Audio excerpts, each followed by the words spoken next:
adriyeceğin kavul olsun Allah'ım. Ne kalmışlar? Aslında mihmasını etmek kovuyor. Nerede mihmandı?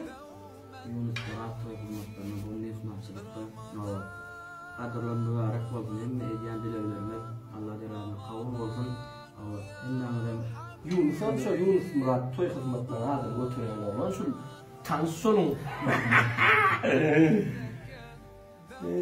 Allah'ım. Yemekiyle Hudayi tarafın şey çık ağrı birlikte oturup ağrı birlikte o iyili çık ağrımızı bekleyip yedik. 3-4 gün var Ali annesip bolsam. Yunus Murat toy hizmetleri köp sağ olun. Kavul olsun adriyeciler. Emmek şekil. Mübarek bolsun. Allah'ım. Dileği dua edelim Allah'ım. Sağımız sağ olsun, yurdumuz parahat bolsun, toylar köp bolsun. Toydu da Yunus Murat toy hizmeti talbat etsin.